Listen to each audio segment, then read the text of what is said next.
The White House says U.S. President Barack Obama will make a decision on whether to send U.S. military to Iraq to rescue tens of thousands of people trapped on a mountain.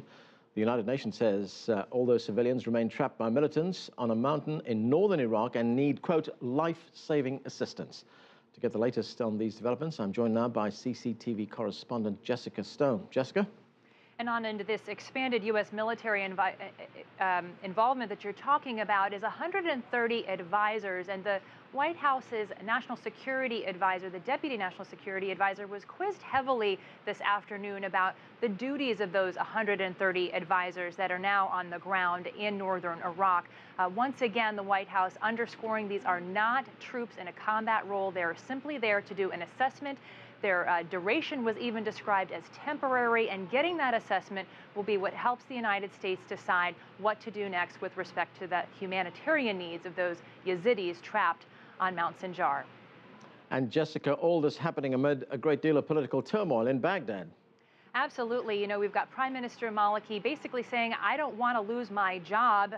He said that he will not relinquish power to the Prime Minister-designate al-Abadi, and he said that it's a constitutional violation. In his Wednesday remarks to the nation, he said he wants a federal court to rule on whether Abadi can replace him.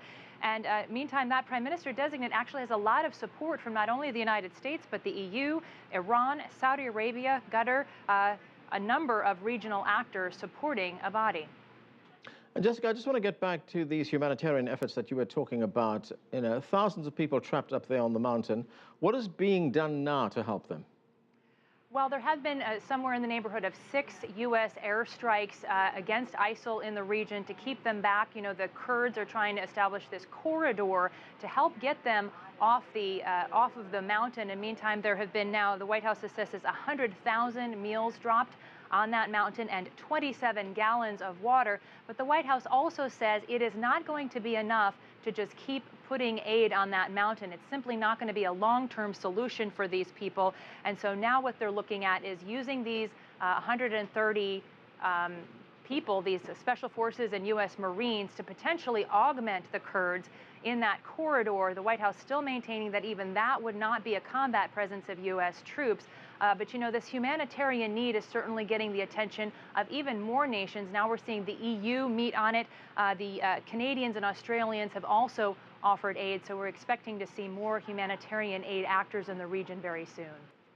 Okay, thanks, Jessica. Jessica Stone there reporting on the latest in Iraq.